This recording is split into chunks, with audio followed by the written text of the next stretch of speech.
Está no ar Gestão Pública em Debate, um programa do curso de Gestão Pública da FATEC Internacional, uma instituição do Grupo Educacional Uninter, em convênio com o Instituto Professor Wilson Pickler. Este programa ele serve de complemento na formação dos nossos alunos de gestão pública em todo o território nacional.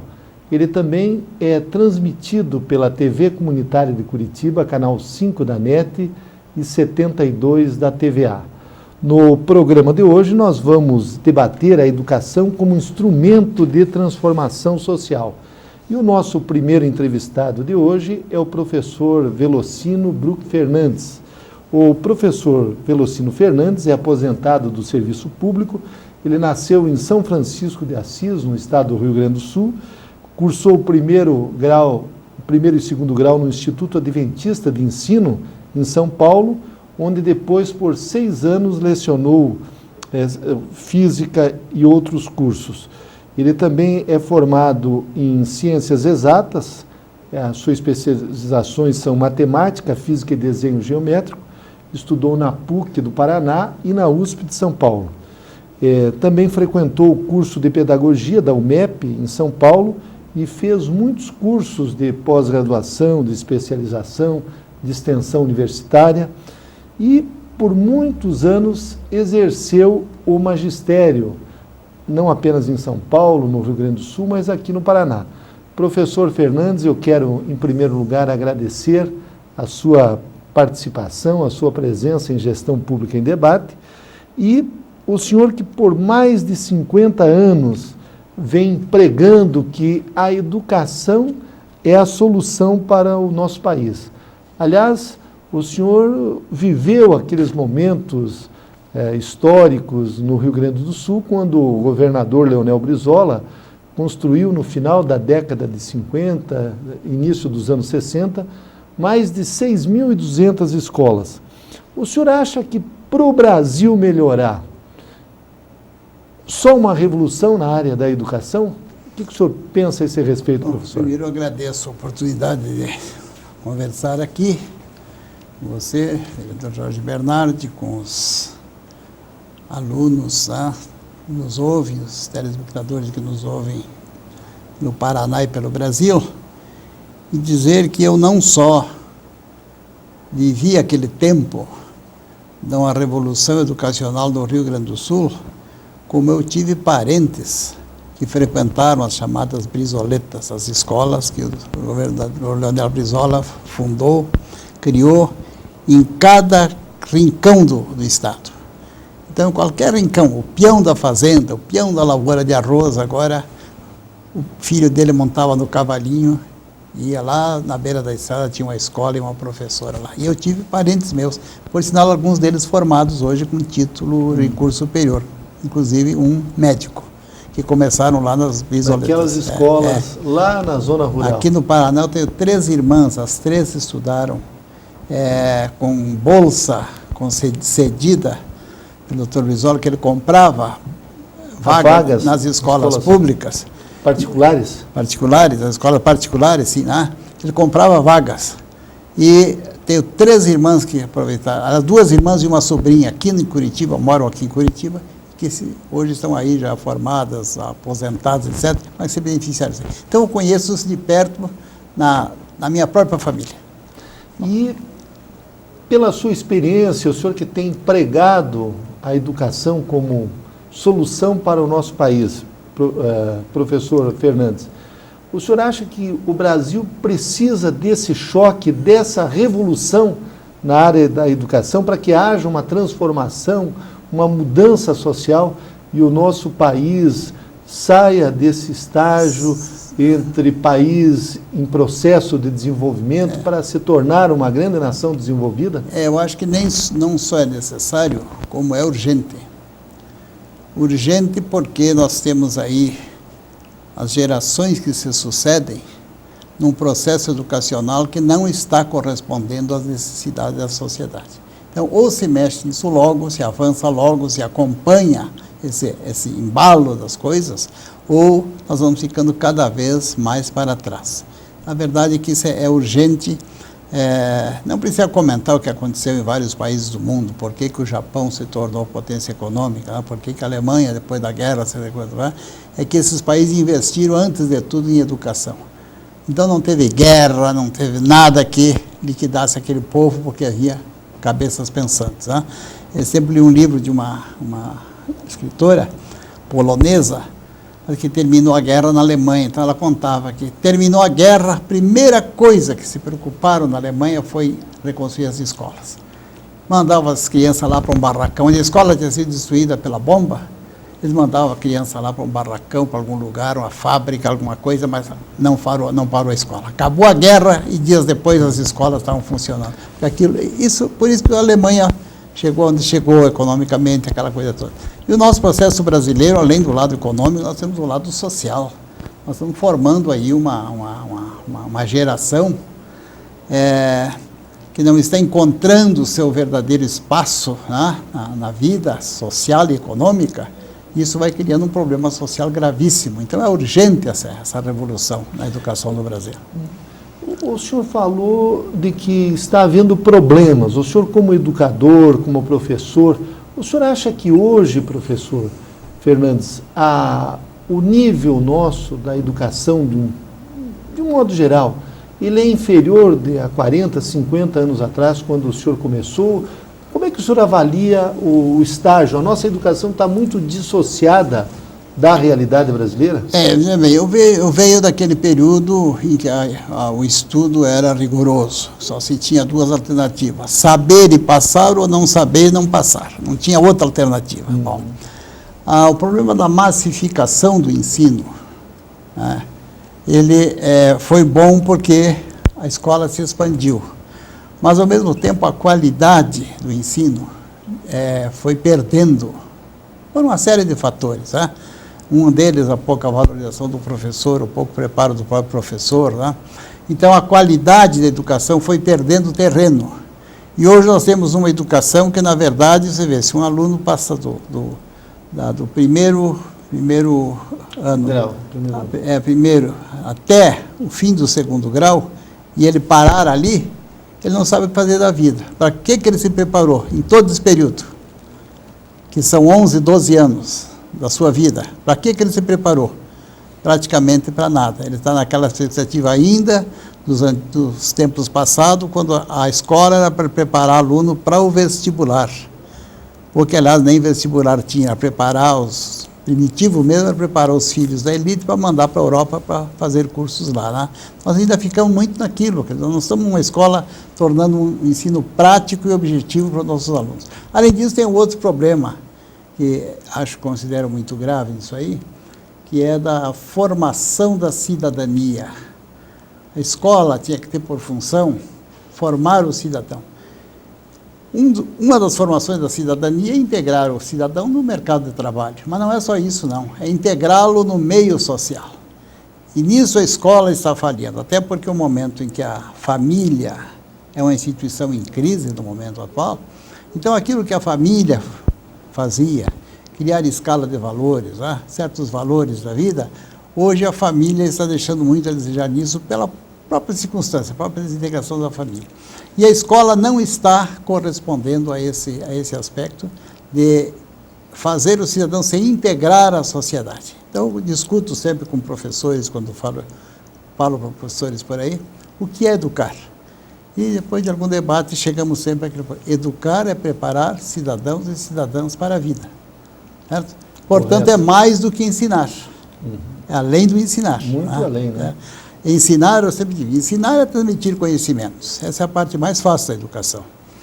Educar é levar a formar conceitos e sentimentos. Aí entra um outro processo que é fundamental na educação. O senhor, professor Fernandes, falou a respeito da questão do próprio professor, da formação do professor, da falta de incentivo que o professor tem para seguir a sua carreira, a questão salarial. Outro dia eu estava conversando com um professor, ele me disse: olha, Jorge, a minha vida toda foi como professor. Professor ganha mal, mas sempre tem emprego. Agora, o senador Cristóvão Buarque, ele propõe de que você tenha um piso nacional para os professores. Certo. Porque ainda aqui no Sul, em alguns estados, o professor tem um rendimento que não é assim dos melhores, mas ainda dá para sobreviver. Tem regiões do nosso país onde a remuneração é inferior a um salário mínimo, é uma agressão ao próprio professor, ao educador. O senhor concorda com essa ideia do piso nacional, que o professor tem que ter uma valorização em todos os estados do Brasil? Sim, inclusive já está no projeto do atual governo, que tem acenado com alguns avanços, não os necessários, né? Mas alguns, e um deles é esse, a questão do piso salarial. Né? Então começa por aí. Por exemplo, eu tive excelentes colegas no magistério que foram saindo. Um fazia concurso no Banco do Brasil, o outro na Petrobras, o outro não sei aonde, e eram os mais preparados professores, que passavam em qualquer concurso por aí. Por quê? Porque lá tinha remuneração melhor. Né? Isso eu vi muitos professores. Né? Então nós tivemos toda essa problemática, e além de um processo ainda, que veja bem, falta às vezes eu chamaria vontade política na própria educação. A educação está muito burocratizada. Não existe aquela intenção política de que nós temos que educar. O senhor colocaria isso em todos os âmbitos, no âmbito municipal, estadual, federal, em todas as esferas do poder? Veja bem, nós tivemos o problema das escolas, das faculdades, que se multiplicaram. Tá bom, alguém que mora lá no interior hoje pode fazer um curso, mas a qualidade desses cursos deixou muito a desejar, esse preparo, né, desse professor. Então, nessas faculdades. Então, eu sair dali com um preparo assim, digamos assim, já um tanto quanto superficial, e não é culpa do professor, foi isso que lhe ofereceram, né? Sem muitos recursos até para pesquisa, para se preparar, para ser realmente um educador. Então, esse é um problema a nível superior, e que é nacional, não há dúvida nenhuma. Então, a nível municipal e estadual, a mesma coisa. Eu até diria que as escolas municipais, eu falo mais aqui pelo Paraná, onde eu tenho convivência mais direta. Eu acho que as escolas municipais estão fazendo um trabalho mais sistemático ainda, melhor na questão da educação do que as estaduais. As estaduais, a gente sente muito essa coisa meio solta, professor mais desmotivado, né?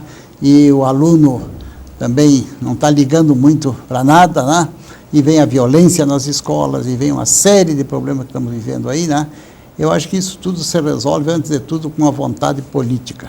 Vontade política, nós vamos mudar isso aqui, o nosso processo é esse, vamos chegar lá, aí sim chegar lá. Professor Fernandes, o senhor também é historiador, pesquisador, e está lançando a 2ª edição deste livro, O Paraná é Assim. Quando o senhor conta um pouco da história do Paraná, a história dos tropeiros, enfim, a formação do próprio Estado do Paraná, a formação cultural do Estado do Paraná. Eu gostaria que o senhor falasse a respeito desse livro. Nós temos, inclusive, algumas imagens dos tropeiros.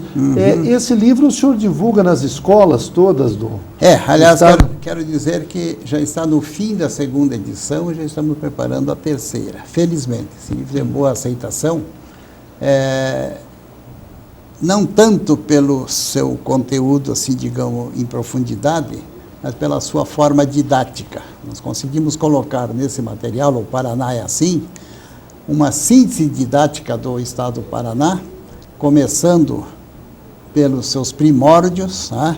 E por isso é que nós colocamos a questão do Paraná indígena, o Paraná garimpeiro, o Paraná tropeiro, o Paraná ervateiro, madeireiro, cafeeiro, até chegarmos ao Paraná de hoje, mostrando essa sequência dos ciclos econômicos e a formação sociológica do Paraná ao longo desse período todo.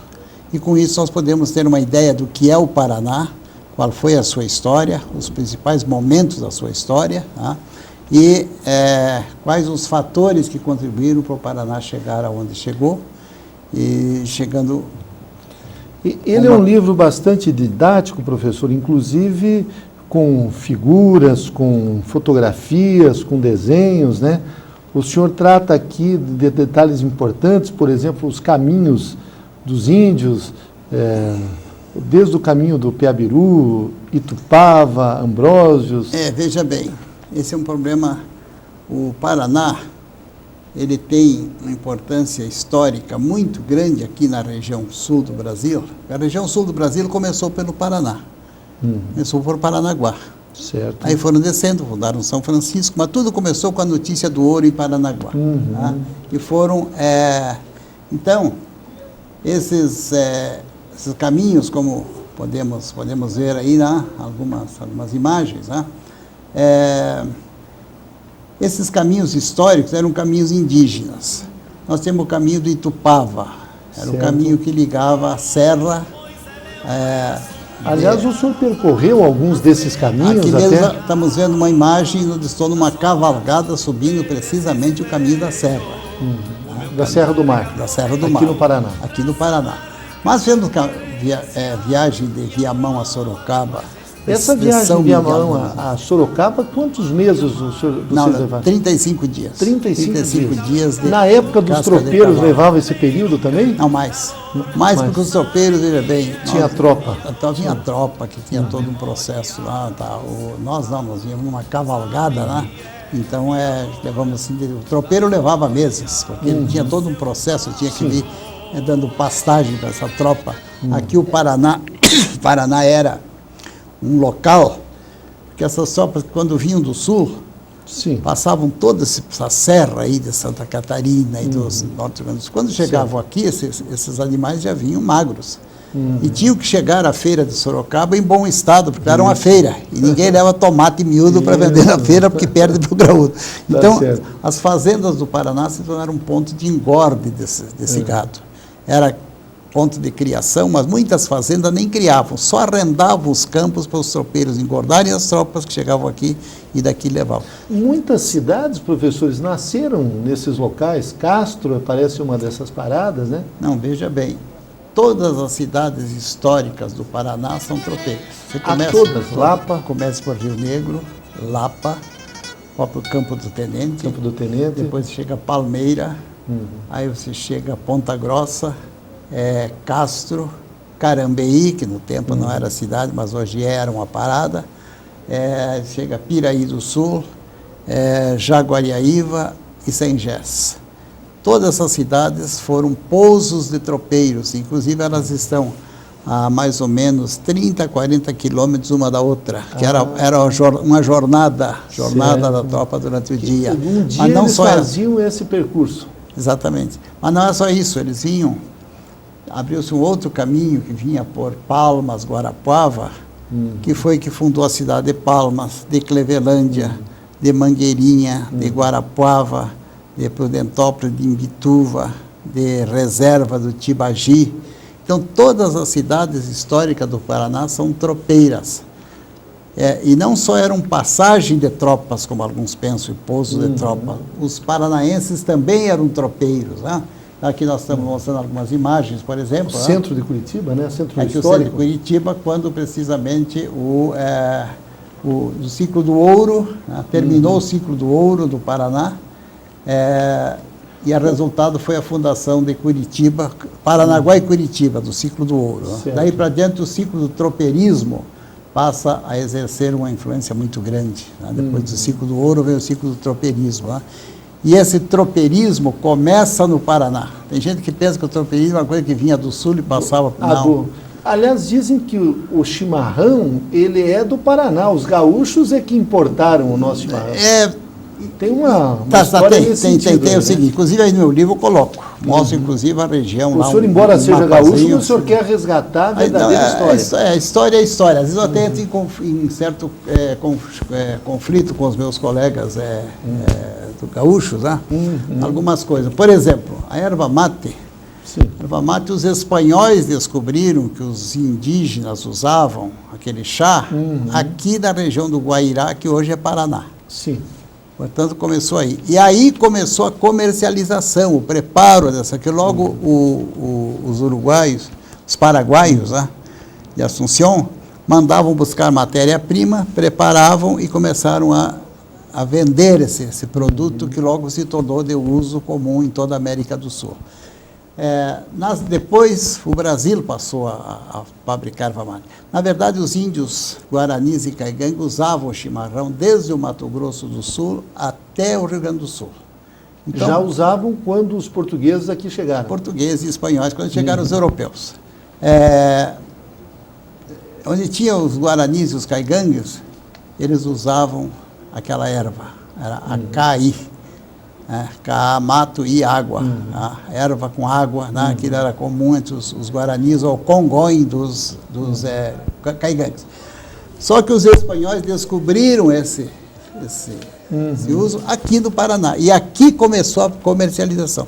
Depois que os padres jesuítas que estiveram aqui e foram expulsos daqui pelos bandeirantes paulistas e foram para o sul, chegaram lá, eles encontraram os índios usando, mas usando na forma primitiva. E eles já levaram a técnica de preparo daqui e começaram a preparar lá. Os tropeiros é que levaram para o Rio Grande do Sul? Não, os padres jesuítas. Os padres jesuítas levaram e fizeram nas reduções lá do Sete Povos das Missões, inclusive um produto de comércio. Que se tornou logo de uso comum em toda a América do Sul, era produto de comércio. E chegou um momento em que o Paraná passou a ser o principal exportador de erva mate aqui da América do Sul. E foi nessa época que se funda a Universidade do Paraná, que foi feita com dinheiro da erva mate. No início do século XX, 1912. Precisamente, pois é. Era o auge da erva mate e havia dinheiro. E havia intelectuais querendo fundar uma universidade. Certo. E quem tinha dinheiro eram os ervateiros, eram os barões do mate, da erva mate. Então, juntaram-se as duas coisas e fundou-se a primeira universidade do Brasil, é a Universidade do Mate, eu chamo no meu livro, a Universidade do Mate. Ela foi feita com dinheiro da erva mate. Então, o Paraná sempre foi e continua sendo mais ervateiro do que o Rio Grande do Sul. Só que o Rio Grande do Sul fez do chimarrão um símbolo seu. E por isso todo mundo pensa que o chimarrão é de lá. Mas é daqui. Aliás, no Uruguai também se toma muito chimarrão. É também de lá, mas começou aqui. Não, toda a região sul, às vezes ela começa com a descoberta dos espanhóis aqui na região do Guairá. Aliás, mas a capital mundial da erva mate é uma cidade de Santa Catarina, é Canoinhas. Apesar de que foi uma jogada de marketing da juventude lá de Canoinhas, mas então o chimarrão nasceu no Paraná, é o símbolo do Rio Grande do Sul, mas a capital fica em Santa Catarina. Aliás, Santa Catarina, toda a região oeste Santa Catarina, produz erva mate muito boa. Eu tenho no meu livro, tem um losango ali, que é chamado Losango da Erva Mate, que é uma pesquisa do pesquisador. É a região que mais produz erva mate. Está aqui, o Losango da Erva Mate. Exatamente. Ele pega essa região. Do Mato Grosso, aqui, né? Desde o Mato Grosso do Sul. Pega uma parte da Argentina também, né? Argentina, do Paraguai, metade mais ou menos do Paraná, toda a região oeste de Santa Catarina, né? E aí entra então Canoinhas, toda essa região, toda essa região produz erva boa. Uma parte do Rio Grande do Sul Eu, também, por exemplo, quando vou comprar erva mate, eu olho lá no rótulo para ver onde é que é feita. Se é feita dentro desse triângulo aí, é boa, porque aí estão ainda os melhores ervais. Isso, que são os nativos. Que são os nativos, ou mesmo plantados, mas no solo próprio. Se a natureza selecionou ali, é porque ali o solo é próprio. Então, a melhor erva mate está dentro desse triângulo aí do meu livro. Quem quiser descobrir, leia o livro. Leia o livro. Está aqui. Já vai sair a terceira edição, né? Porque o Paraná é assim. É um livro bastante didático, eu posso assegurar que eu li. Fala-me em chimarrão, olha lá. É muito interessante. E o senhor, além do livro, o senhor também fez o vídeo, né? Sim. Tem o DVD para as escolas, o trabalho nas escolas. DVD ilustra, como vimos algumas imagens aí, né? Ilustra todo o conteúdo daí, faz uma síntese de todo esse conteúdo ao período dos tropeiros, né, que estamos vendo aí. Mostra então toda essa fase, né? E como o Paraná foi recortado por estradas, que tudo começou com o caminho dos tropeiros. Né? Então a própria ocupação da região norte, depois do oeste, a Foz do Iguaçu, tudo partiu do caminho dos tropeiros. Então, nós tínhamos muita coisa para discutir, tínhamos várias perguntas preparadas para o professor Velocino Fernandes e estamos debatendo hoje em gestão pública, em debate a educação como instrumento de transformação social. Mas, se Deus quiser, teremos outras oportunidades. Professor Fernandes, queremos agradecer a sua participação e a sua contribuição na formação dos nossos alunos e também dos nossos telespectadores da TV Comunitária de Curitiba. Eu é que agradeço. Muito obrigado. Eu gostaria só de terminar dizendo que o conhecimento da história, das raízes e das tradições tem uma importância muito grande nesse processo, a formação da cidadania. Portanto, não se pode educar desprezando a história, que é exatamente a experiência que os povos adquiriram ao longo de tantos milênios e que nós não podemos perder toda essa experiência, e isso está na história. Ótimo. Muito obrigado, professor. Voltamos logo a seguir.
Estamos de volta com Gestão Pública em Debate, um programa do curso de Gestão Pública da FATEC Internacional, em convênio com o Instituto Professor Wilson Pickler.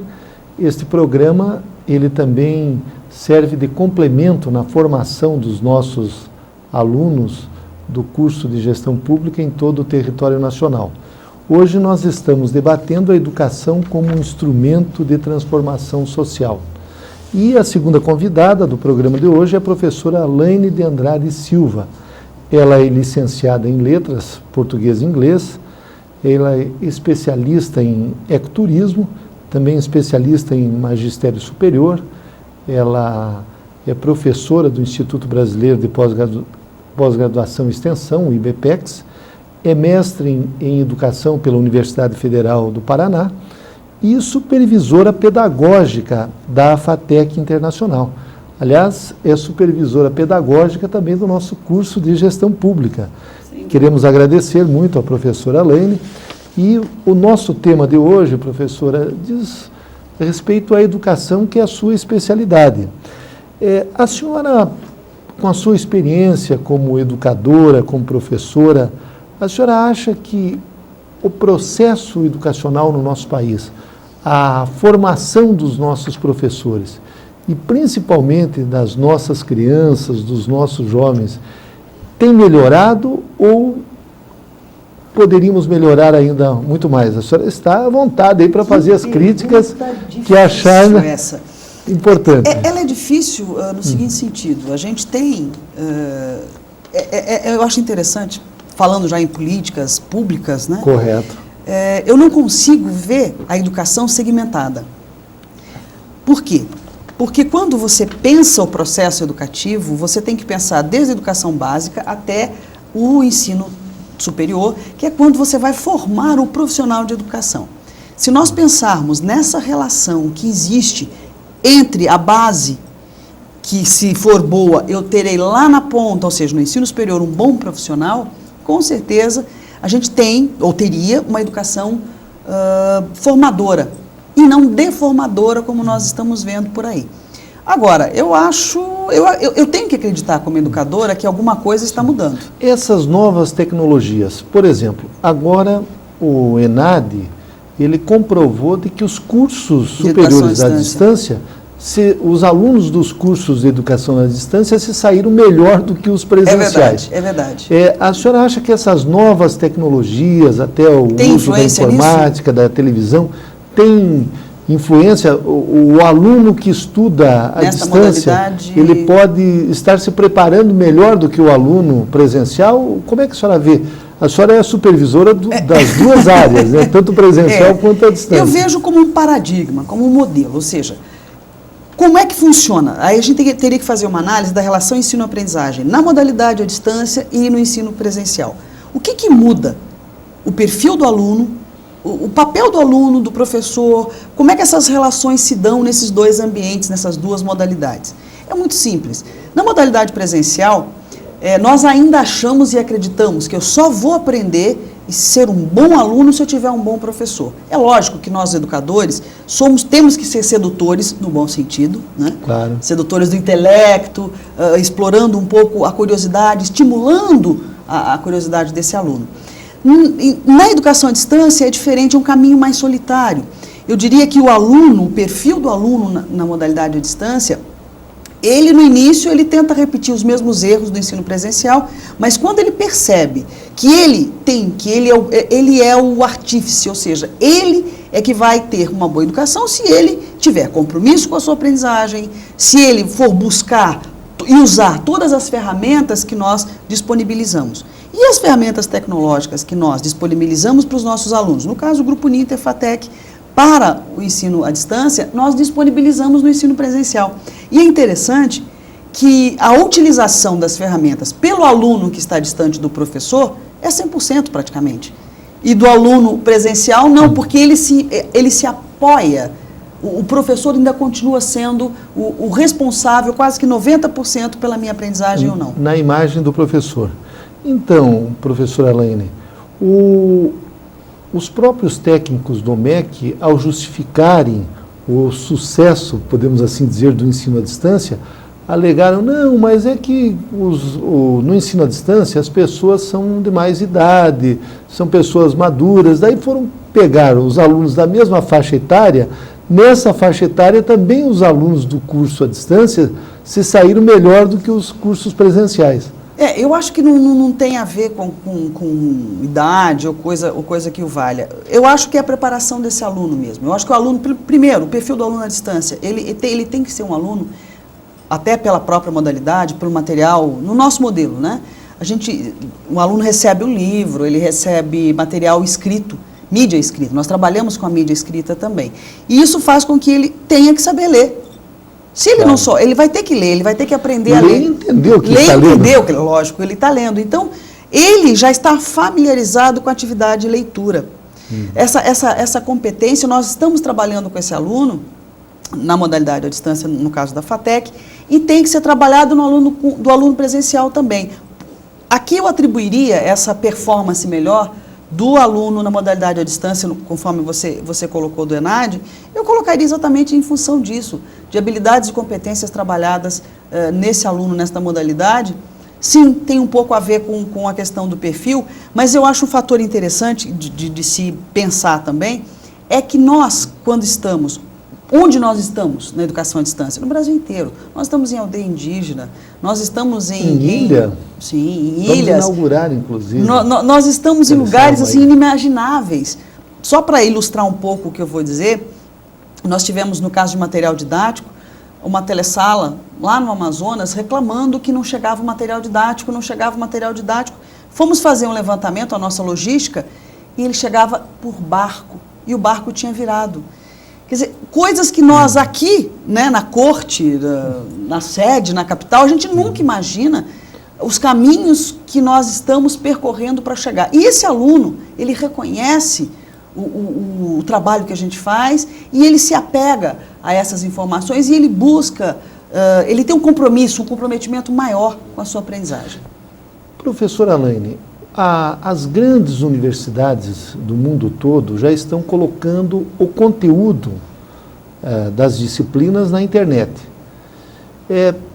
Qual será o papel do professor no futuro? Porque tudo está ali disponível. O professor vai ser o orientador, ele vai ensinar ou vai fazer com que o aluno saiba aproveitar, aplicar aquele conteúdo. Como é que a senhora imagina o professor do futuro, a senhora que é mestra na área da educação? Eu acho assim, nós temos vários colegas que têm um preconceito muito grande em relação à educação à distância, por imaginar, ou pelas tecnologias, né? independentemente de ser na modalidade ou à distância, e-learning, os 20% que o MEC nos possibilita de semipresencial, 20% de cada disciplina, 20% do curso ser na modalidade semipresencial, a gente percebe uma resistência por parte do corpo docente. E eu digo sempre o seguinte, nada que se faça em termos de educação prescinde da figura do professor. Alguém vai ter que preparar esse material e colocar na internet. Alguém vai ter que fazer o acompanhamento, né, das atividades desse aluno. Ou seja, nós, professores, nós estaremos, independentemente das tecnologias, sempre seremos figuras preponderantes na relação ensino-aprendizagem. O que muda é a relação, o meu papel. Eu deixo de ter 100%, 90%, 80% de responsabilidade na relação ensino-aprendizagem e passo a ter, digamos, 50-50, né? 50%, 50%. Se eu estimulo esse aluno e se ele tem interesse, ou seja, é uma construção coletiva. Ela não é mais só do professor. Aliás, o professor, ele está vivendo também um processo de transformação, porque hoje o conteúdo é muito conteúdo. E ele tem que selecionar esse conteúdo. Como fazer essa escolha? Que orientação a senhora dá agora para os professores? Olha, eu acho que a gente tem que ficar... Nós, educadores, temos que prestar muita atenção, porque nós estamos na era do conhecimento, né? A globalização já é uma terminologia, na minha concepção, já muito gasta. Eu acho que nós temos muito fácil acesso as informações. Eu diferencio informação de conhecimento. Informação é algo que eu tenho acesso e que só virá a se transformar no conhecimento na medida em que eu utilizar, eu aplicar isso na minha vida prática. E hoje o conhecimento ele se torna obsoleto muito rápido. É um negócio muito interessante. E nós temos que ter esse cuidado, porque se eu quiser entrar no Museu do Louvre pela internet, eu entro. O acesso à informação ele é gigantesco. O que talvez falte para os professores, para os profissionais de educação, é levar em consideração o outro, ou seja, para quem eu ensino, o contexto em que esse indivíduo está inserido, qual é a aplicabilidade que este conhecimento, que essa informação, que esse conteúdo vai ter para a profissão, para a vida desse aluno, e sair um pouco da massificação, da pasteurização do ensino. Então, nós temos que entender que se eu estou trabalhando com, no caso, vou colocar a minha disciplina, né, que eu ministro, que é língua portuguesa, digamos, ou comunicação empresarial. Bom, eu vou trabalhar num curso em Curitiba, então, consequentemente, a minha abordagem, os meus exemplos, eles vão servir para o meu universo, para o contexto sócio-histórico em que esse aluno está inserido. Não adianta eu falar, claro, que eu tenho que passar o conhecimento geral, não é a regionalização do saber, mas é levar em consideração, sim, a utilização que esse aluno vai fazer daquele conhecimento no seu lugar, na sua vida prática, na sua profissão, enfim. Aliás, professora, esse teste do ENADE, ele comprovou e derrubou alguns mitos, porque muitos, universidades que tinham nome, tinham tradição, de repente os seus alunos tiraram notas lá abaixo, notas que inclusive estão sobre a análise do MEC. A senhora acha que as faculdades, as universidades, elas também têm que se reciclar sempre, porque o conhecimento ele está evoluindo, está mudando, e aquilo que se praticava 20, 30 anos atrás pode não ser mais a realidade de hoje. Você me coloca coisas que possibilitam que a gente faça um desdobramento. Inclusive eu escrevi um artigo sobre isso na revista Sul em Páginas, alguma coisa assim, eu não me lembro agora, enfim. E eu falava de dumping na educação. Por que dumping na educação? Se nós fizermos um paralelo entre a educação particular, né, as universidades públicas, em contraponto com as universidades privadas, nós estamos diante de um dumping, utilizando uma linguagem da economia. Por quê? Hoje, a discussão não é se é público, a gente tem que quebrar esse mito de que só se faz bem, boa educação em instituição pública. Eu me lembro na conferência que eu participei em Brasília como delegada do Paraná, para discutir educação profissional e tecnológica no país, eu me lembro que uma professora, ensino público, nós temos que defender. Eu sou favorável ao ensino público, com qualidade. Não basta ser público não significa que é algo que se faz com qualidade. A grande discussão é qualidade naquilo que eu faço, não mais se público ou privado. Inclusive, as instituições públicas, na minha concepção ao menos, deveriam passar por comissões permanentes de avaliação, como as instituições privadas passam, para manter, né, os cursos, o corpo docente, o mesmo acompanhamento, o mesmo processo de garantia da qualidade. Nós acompanhamos aqui, no caso do Paraná, o fechamento de um curso de medicina na UEPG, mas que já foi revisto isso. Tem que ser trabalhada a questão da qualidade do ensino, que nós temos, que é o que nós buscamos, né, no nosso país, ou pelo menos deveríamos ter. O outro desdobramento, eu acho que nós temos que analisar esses métodos de avaliação. Vamos pegar os SINAIs, que é o Sistema Nacional de Avaliação do Ensino Superior, que o ENAD é uma ferramenta dos SINAIs, né, para avaliar como é que está o ensino superior no nosso país. Eu acho que nós estamos começando, a passos bem lentos, a rever mitos, o caso do ENAD. O primeiro mito, que as instituições de renome nacional, elas fazem educação com qualidade. No governo Collor, quando as instituições de ensino superior privadas tiveram que optar, ou elas eram sem fins lucrativos, ou elas eram empresas. E a maioria, obviamente, optou em ter lucro e se constituir em empresas. Ao fazerem isto, nós criamos o mercado da educação no nosso país. E esse mercado, ele fez com que nós tivéssemos algumas instituições muito preocupadas com mídia, não é? Com nome, imagem, mas nós nos deixamos um pouco, algumas instituições deixaram de lado a qualidade do ensino. E a qualidade do ensino, ela é clara, ela dá na relação ensino-aprendizagem. E a relação ensino-aprendizagem se dá entre professor e aluno. E a gente não pode esquecer o capital humano. O Anísio Teixeira, um dos grandes pensadores da educação no nosso país, ele já preconizava este momento que nós estamos vivendo hoje, e ele falava que nós teríamos que nos adaptar, fazendo uma relação entre educação e trabalho, que nós deveríamos, e nós educadores, adaptar as nossas ferramentas à necessidade de mercado, mas a educação para o trabalho e não a educação para o mercado.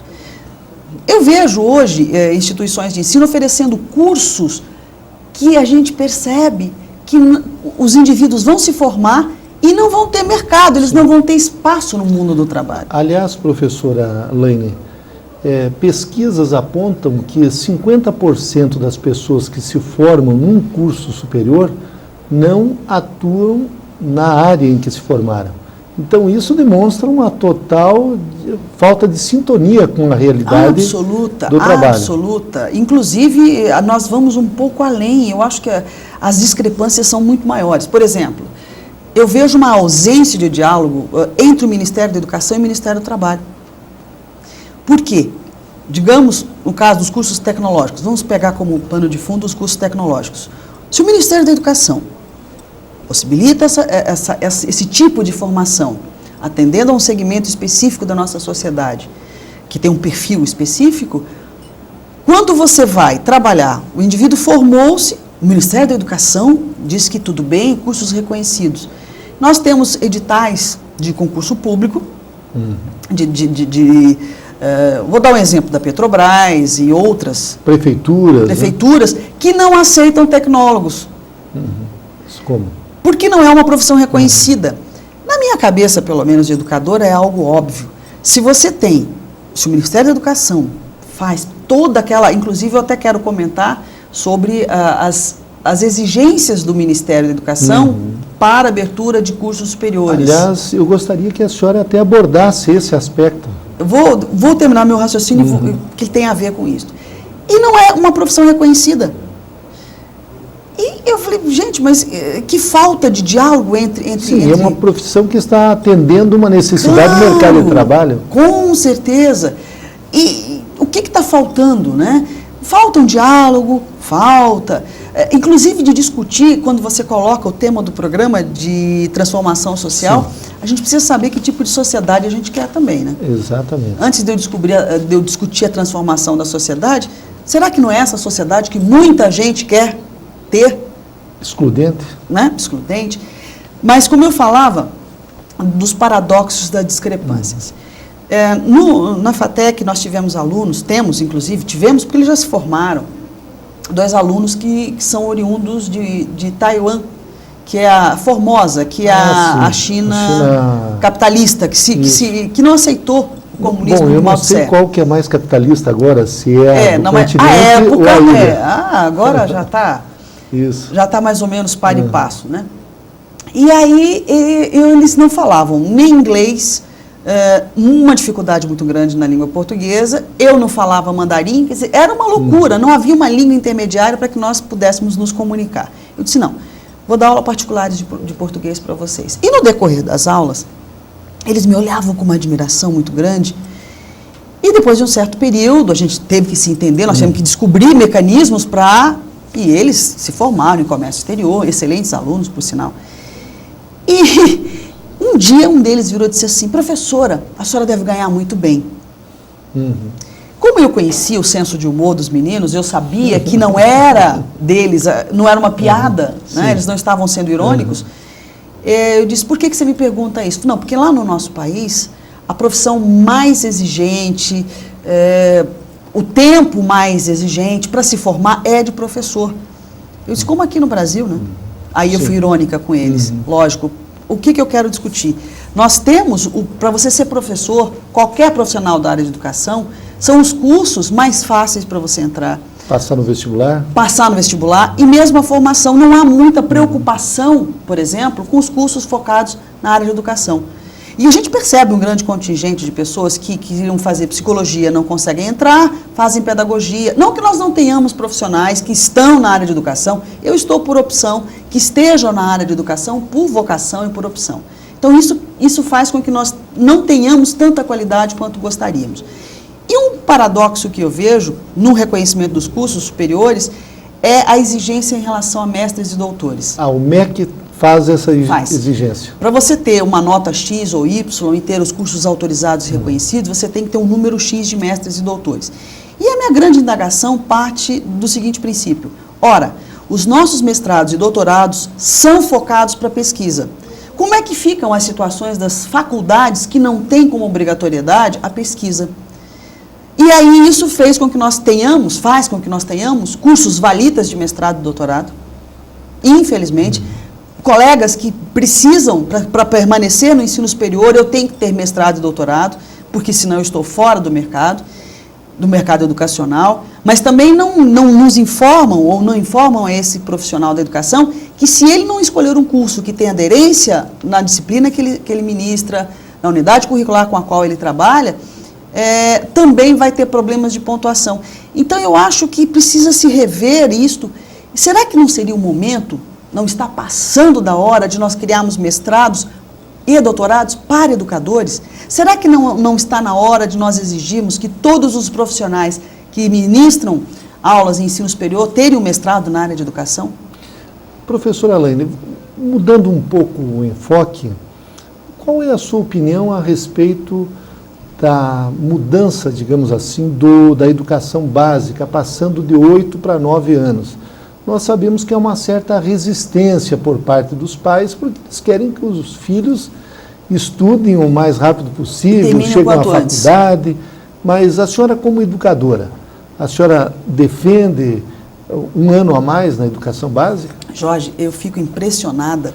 Aliás, desculpe, antes da senhora fazer um comentário, eu quero dizer que eu fiz esse um ano a mais. É exatamente isso que eu vou comentar. Eu fiz o primeiro ano fraco, o primeiro ano forte e o 5º ano. Não, e uma outra coisa. Eu fico impressionada com a falta de criatividade das pessoas, dos burocratas da educação.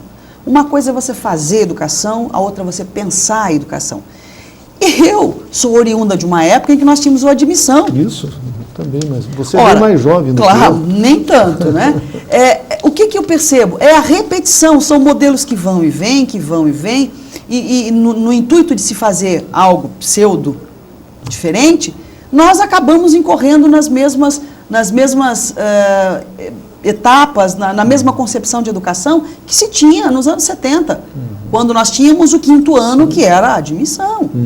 A discussão, gente, não está no tempo, é a mesma coisa, voltando aos cursos tecnológicos. Não se trata de tempo, e sim de qualidade. Hoje, o que nós consideramos como modelo inovador de educação, Sócrates fazia. Sim, há 2.500 anos. Há 2.500 anos. Não é? Então, nós temos que tentar olhar para o nosso universo, o que é que funciona, do que nós precisamos dentro do processo educativo, para que nós tenhamos uma sociedade de direito e de fato melhor, e que os nossos alunos possam ser sujeitos da sua história e não apenas objeto dela. Então, nós entrevistamos em Gestão Pública em Debate a professora Laine de Andrade Silva, ela que é mestre em Educação, coordenadora pedagógica da FATEC Internacional. Eu quero agradecer muito a sua presença no nosso programa, professora, que esse programa ele contribui na formação dos nossos alunos do curso de Gestão Pública da FATEC Internacional, que é uma instituição do Grupo Educacional Uninter e conveniada com o Instituto Professor Wilson Pickler.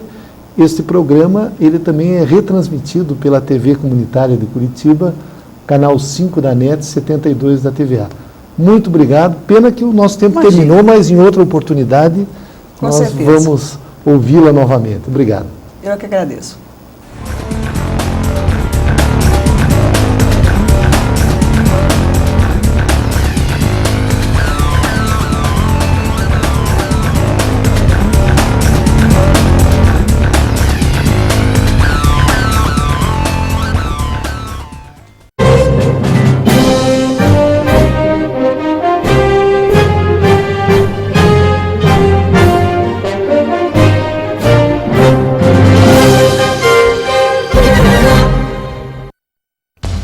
As exigências do mercado profissional impõem necessidades de se possuir um diploma de ensino superior, mas muitas pessoas têm dificuldades na hora de fazer uma faculdade.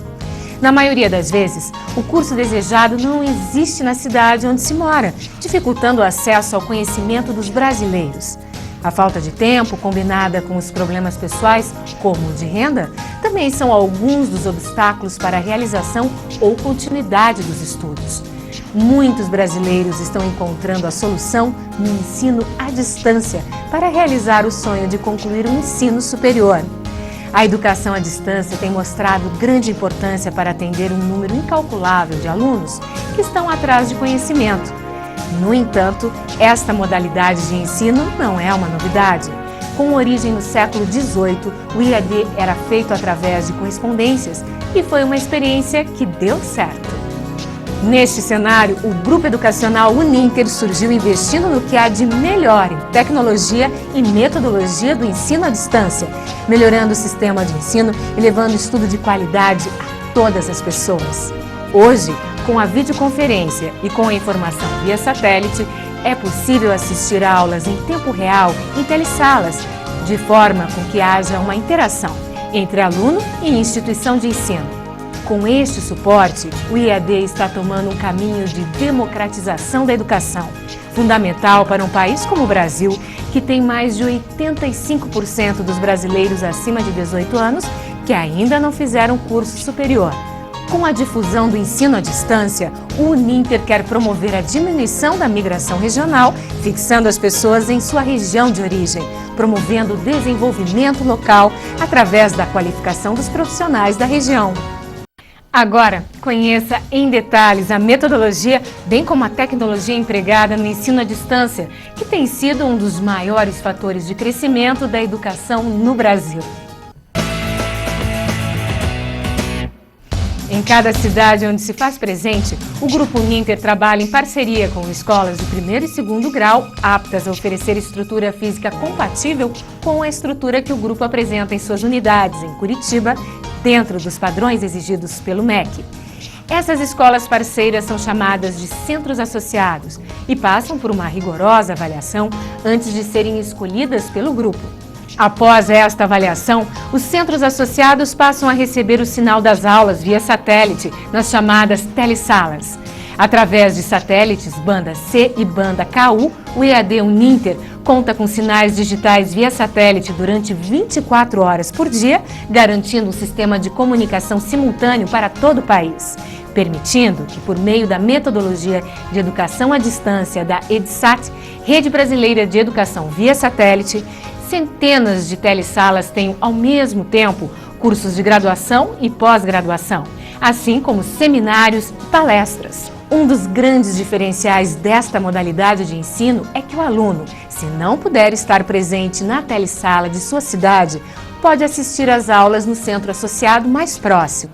Hoje, são aproximadamente 1.200 polos credenciados pelo MEC em todo o Brasil, que formam anualmente milhares de alunos através da Faculdade Internacional de Curitiba, a Facinter, e a Faculdade de Tecnologia Internacional, a FATEC Internacional.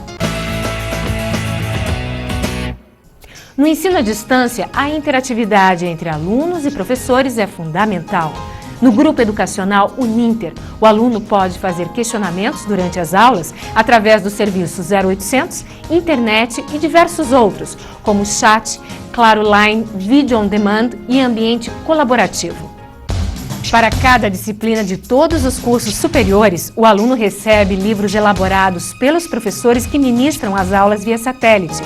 Este material é especialmente confeccionado para educação à distância através da editora IBPEX e já está incluído na mensalidade. São 30 livros em média de leitura obrigatória por curso.